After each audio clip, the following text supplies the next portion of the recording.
Liebe Zuschauer, herzlich willkommen zu einer neuen Folge von Im Auge des Bruders mit Scott Ritter hier auf unserem YouTube-Kanal Gegenpol.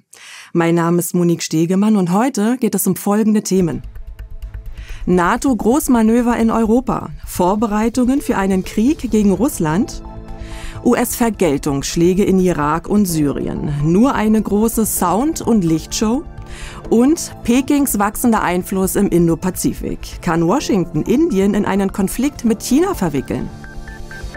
Die EU-Führung und auch die Bundesregierung sind fern davon, eine Niederlage der Ukraine überhaupt nur als möglichen Ausgang zu erwägen.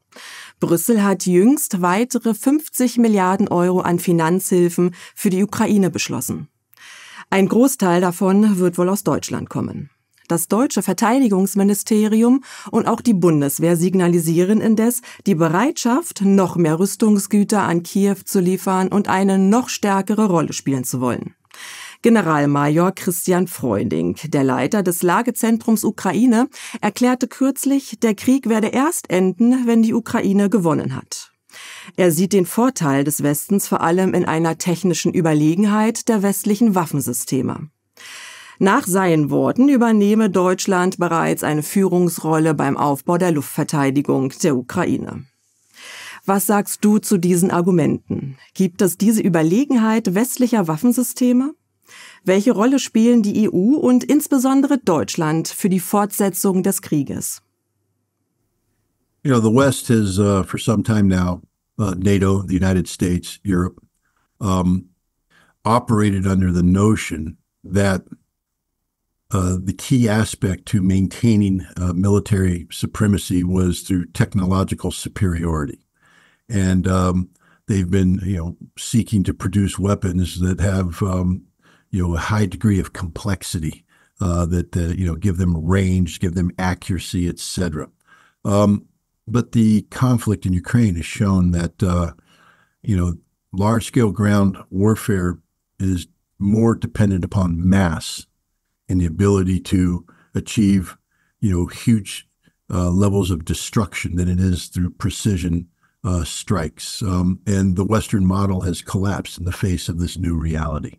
I would advise the German generals to take a look at the sad state of their own military. First thing I would advise is that they start focusing on physical conditioning because the German troops are fat.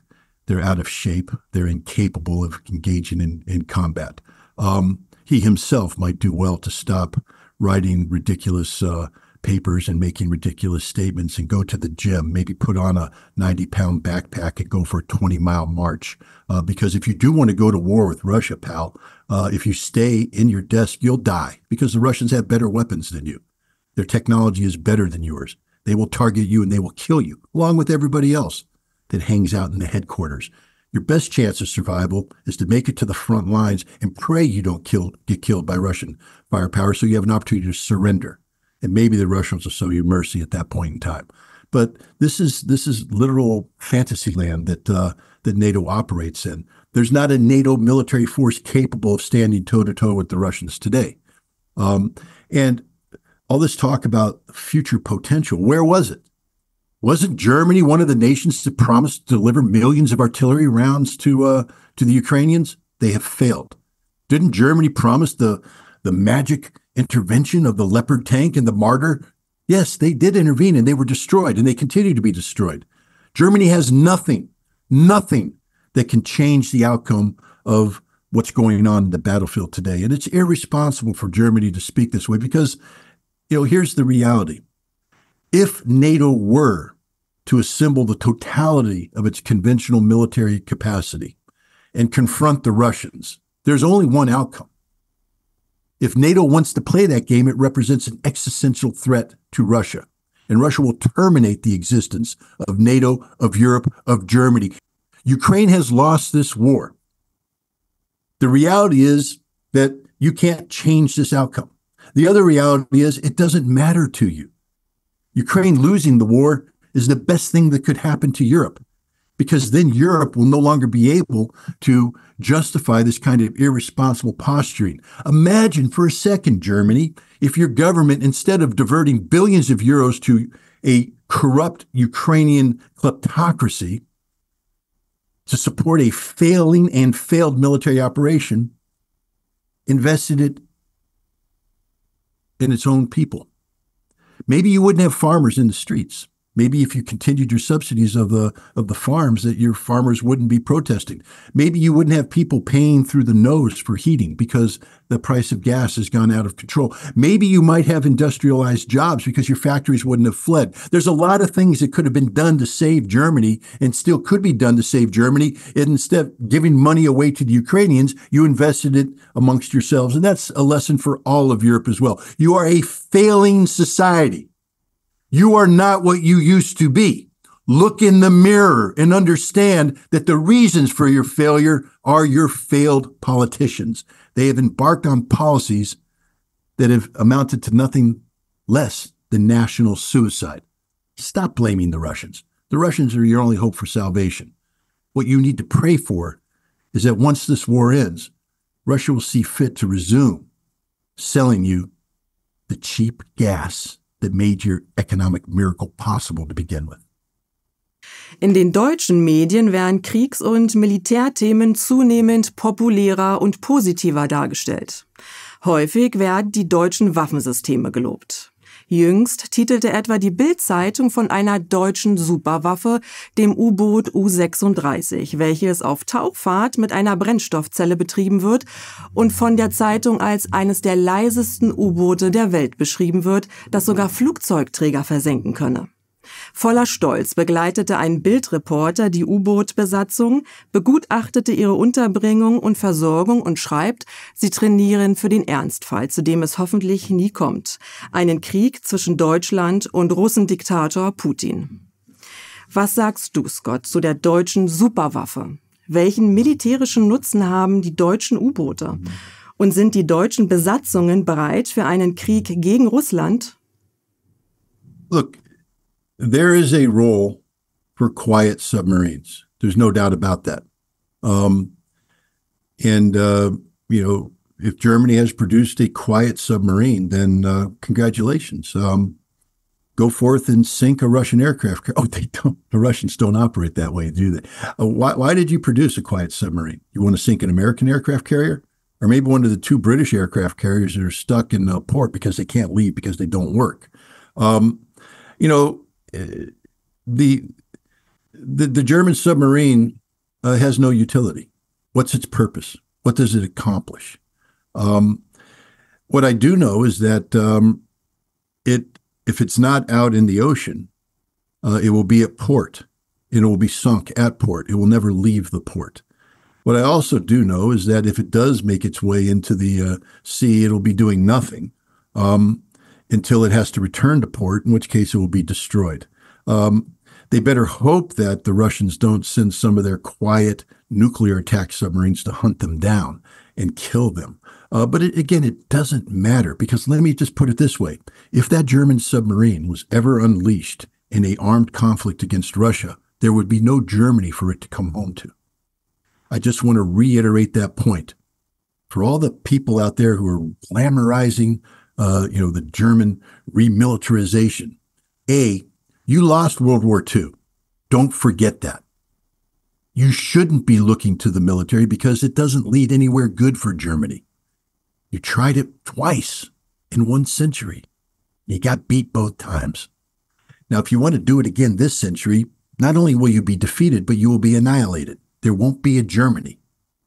You will all die. I just want to reiterate that point. You will all die. So stop it. Stop it. Stop thinking you can stand toe-to-toe with Russia. Stop thinking you have relevance. And let me ask this question. All those German sailors, I mean, I see they're well-equipped. They have Marlboro cigarettes. They have Monster energy drinks. But do they love Germany? I mean, why did they join the German Navy? Did they join because it's a job, it's an adventure? Did they join out of patriotism? I mean, are they as enthusiastic for this war with Russia as the authors of that Bild article?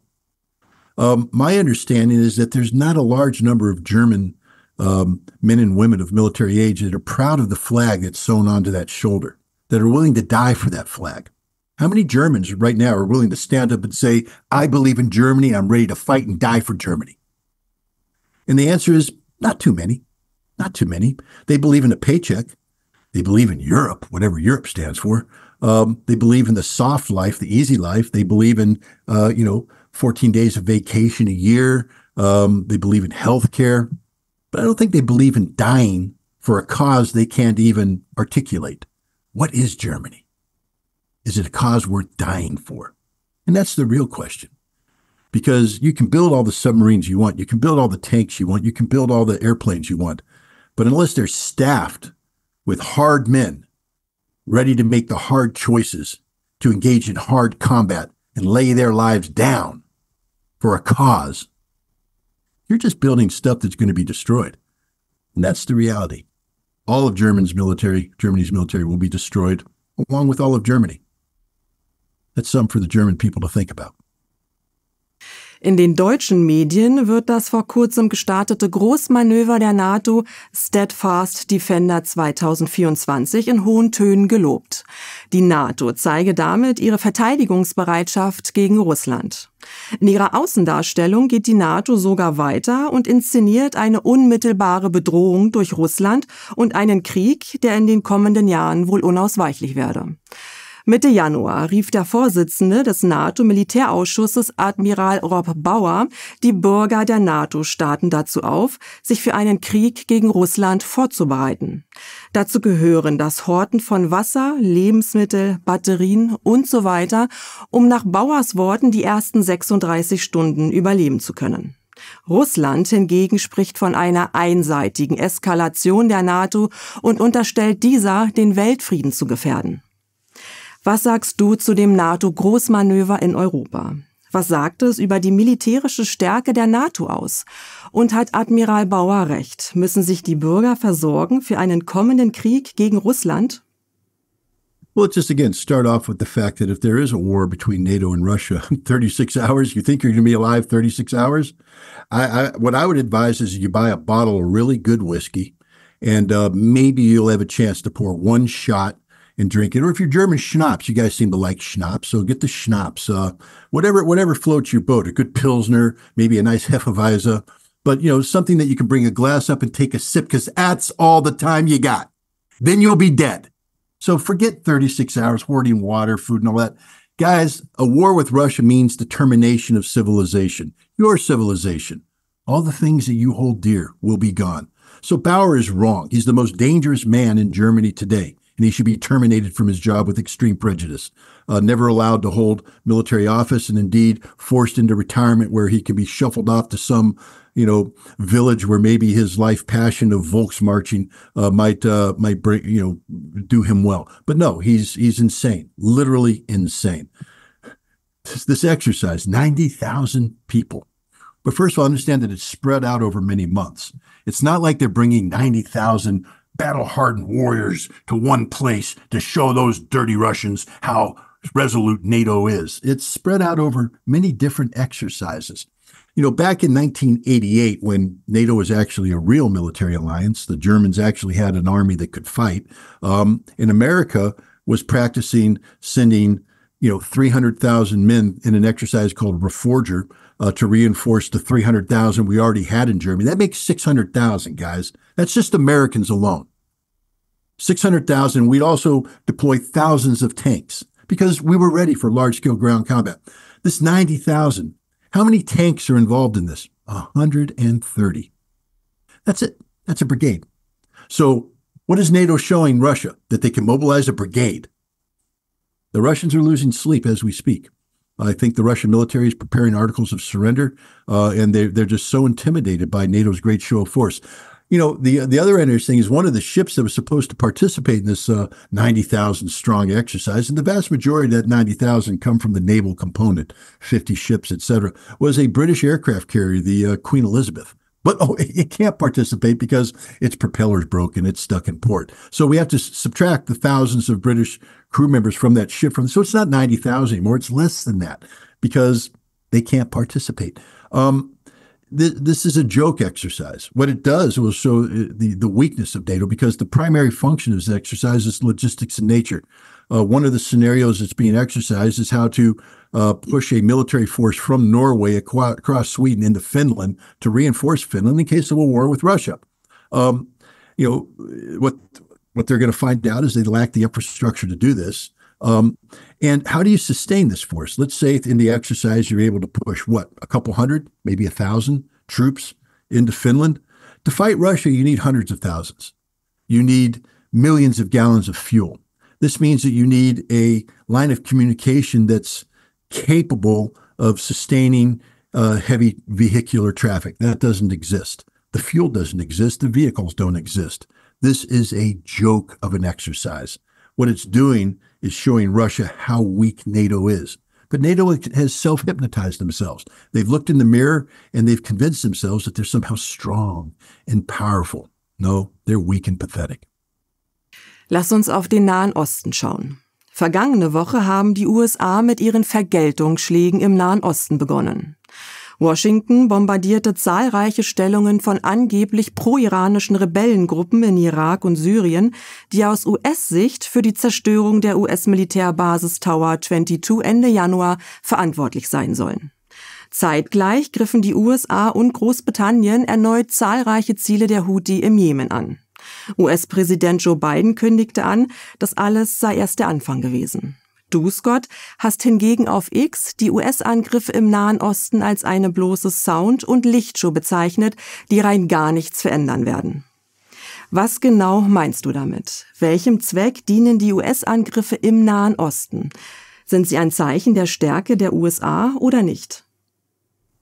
Well, I mean, aren't we all amazed by the surrender of the Houthi? I was impressed when the hundreds of thousands of Houthi assembled in the streets of Sana'a and said, "My God, America, stop bombing us. We surrender. We give up."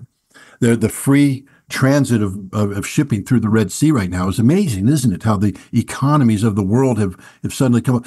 Hamas surrendered. Hezbollah surrendered. The Iranians surrendered. The militias in Iraq and Syria have laid their arms down. This resolute display of American military power, backed up by the British, all 4 of their airplanes, has accomplished. Oh, wait a minute! None of that happened, did it? This flexing by America has accomplished nothing except to show that military strikes designed to deter future behavior hasn't deterred anything. The Houthi continue to strike. The Syrian militias, the Iraqi militias continue to strike. Hamas continues to resist. Hezbollah continues to exist. Iran is not intimidated. So if the purpose of a military strike was to achieve an outcome of renewed deterrence, it's failed. So now we take a look at what it did. You dropped bombs. What do bombs do? They blow up. They make noise, and they make a flash of lights. It's a sound and light show. That's all we did. We dropped bombs. It went boom, and the world was supposed to go, "Oh, wow, impressed." But here's the problem. The bombs that we dropped had been dropped on the Houthi, dropped on Syria, dropped on Iraq many times before. It's not the first time they've been bombed by the United States or American aircraft dropping American bombs. There's nothing new in this. These targets that we're hitting know how to operate under heavy bombardment, and they won't yield, they won't surrender, they won't quit. And so we've just boxed ourselves into a corner where we can't win militarily, but if we quit dropping bombs, we look weak. Either way, we lose, and that's the reality. Vergangene Woche hast du, Scott, unseren Zuschauern die aktuelle militärische Schwäche des US-Militärs vor Augen geführt. Du hast betont, dass die USA nicht in der Lage wären, einen Krieg gegen den Iran zu gewinnen. Von Seiten unseres Publikums tauchten dazu Fragen auf. Etwa, wie es sein könne, dass du einerseits von einer Schwäche des US-Militärs sprichst, gleichzeitig US-Truppen aber weltweit präsent sind und quasi überall in Bereitschaft gehalten werden. Man denkt dabei etwa an Flugzeugträger-Kampfgruppen, an US-Atom-U-Boote, die in allen Weltmeeren operieren, an US-Militärbasen, die rund um den Globus gespannt sind. Wir bei Gegenpol haben schon mehrfach berichtet über Washingtons Strategie zur Eindämmung der Volksrepublik China, der sogenannten Inselkettenstrategie, wodurch China auf Seiten des Indo-Pazifik völlig umstellt wird. Zeugt eine derartig umfangreiche und globale Präsenz wirklich von einer Schwäche des US-Militärs? Kannst du da bitte ins Detail gehen? Well, understand that America's global reach is a legacy of the Second World War, where we fought a war on multiple fronts. We had significant military presence in the Pacific, defeating Imperial Japan. We had significant military presence in Europe, in Africa, defeating fascist Germany. We had significant military presence in the Mediterranean, in the Middle East, around the world. There wasn't a corner of the world where we didn't have a military presence. And we, together with our allies, Germany, I'm sorry, not Germany, they were the bad guys, the French, the British, the Russians, the Soviets, and the Chinese, we defeated these powers. Now, the French and the British, were basically declining colonial empires that continued to decline in the aftermath of the Second World War, and we filled that vacuum. So we stepped in and asserted military presence, in the shrinking colonial. This is how we got involved in Vietnam, building up military capabilities in the Pacific. This is how we got involved in the Middle East, replacing the British. But so we had this power there. We had the bases there. We had carrier battle groups that deployed. But back then, they were backed with substance. In the 1980s, America was prepared to fight 2.5 wars and win both wars, both 2 wars, and then win the half war when the time came. Today, we can't fight and win 1 war. We still have this massive military presence, but it's superficial. I mean, all these military bases, how many troops are in these bases? Understanding that in order to win a war, we to win the war against Iraq in 1991, Operation Desert Storm, we needed 750,000 troops. We don't have 750,000 troops anymore. We can't deploy those troops. We have 100,000 in Europe, and it's impossible to get more there. What do we have in the Pacific? All those troops are deployed in scattered bases. It's not like we can assemble them in one place. And if we do assemble them in one place, we don't have the ability to protect them against modern weapons like these hypersonic missiles, et cetera. So, we have, yes, significant military presence. Yes, there's American troops deployed, but what can they do? They can do what happened in Syria, sit in their base and get shelled and die. But if America was that strong, why haven't we sorted out the military from Al-Tanf? Those American troops that are in Syria right now, why aren't they attacking Damascus? Oh, there's not enough of them, just a few hundred. They can't do anything, just sit there and die. The same thing about the American troops in northeastern Syria. What can they do? Nothing. There is a presence as a tripwire to receive an attack, allowing the United States to respond with an air force that's incapable of altering the outcome, no matter how many bombs we drop. So don't be confused by American presence. American presence does not translate into American strength. Lass uns beim Thema Inselkettenstrategie bleiben. Während also die USA versuchen, China zu umstellen, strebt Peking an, mit diplomatischem Geschick diese Inselketten zu durchbrechen. Als Erfolge kann die Volksrepublik etwa das Sicherheitsabkommen mit den Salomonen oder die jüngsten diplomatischen Fortschritte mit dem kleinen Pazifikstaat Nauru aufweisen. Die USA hingegen versuchen ihre Kooperation mit ihren Verbündeten in der Region, etwa Australien und Taiwan, auszubauen und neue Partner zu gewinnen. Insbesondere Indien ist dabei im Fokus Washingtons. Wie schätzt du die Erfolgsaussichten der Inselkettenstrategie ein? Können die USA wirklich den Einfluss Chinas im Indopazifik eindämmen? Und können sie sich den finanziellen und militärischen Aufwand auf Dauer leisten? Well, first of all, we need to understand that China has already won. So there's really no discussion here. There is no, South China Sea island strategy. That implies a plan. The islands are built. They're fortified. They're there, and they're not going away. And the United States has conceded that point. There's nothing we can do to change that outcome. So China has successfully, pushed itself into the South China Sea, and it will never go away. It's there forever. We don't have the military capacity to challenge them on this. William Burns, the current CIA director, has written an article in Foreign Policy magazine where he says the day of uncontested dominance is over. He said, in many cases, the Chinese have surpassed us. One of the places they've surpassed us is the South China Sea. there's nothing we can do. There's nothing we can do, frankly speaking, about Taiwan too. We don't have the military strength to follow through on the rhetoric, the aggressive rhetoric that we've laid out there. When we speak of diplomacy, the United States doesn't practice traditional diplomacy because everything we do is backed up with the threat of force. But now the world is seeing that the threat of force, it's not there. I mean, it's one thing to have a boxer coming straight off of training for months, this rock hard, murderer ready to go into the ring and tear you apart. It's another thing to have a 65-year-old man who's been drinking beer and eating pretzels and not training, saying that I'm going to climb in the ring and kick your butt. That's America today. We're just fat. We're out of shape. We don't have anything to back it up.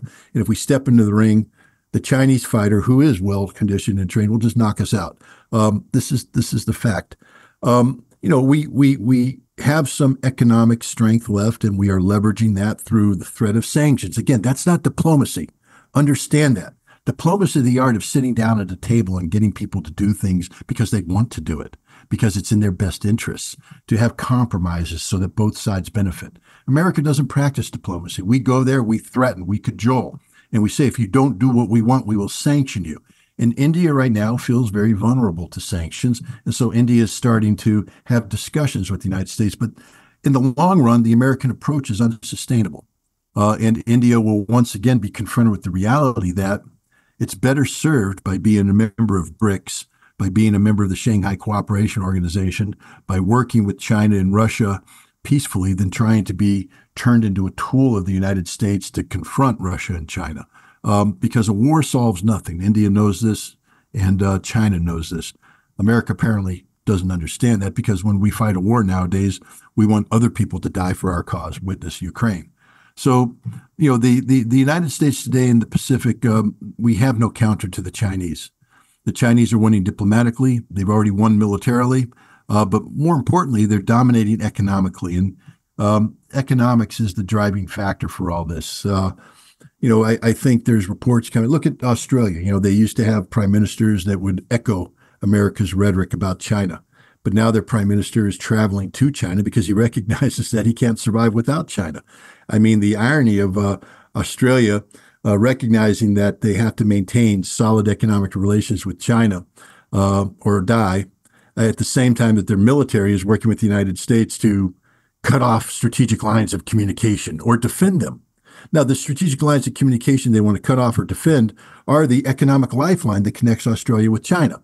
So basically, by supporting American military policy, Australia is creating the conditions of its own suicide.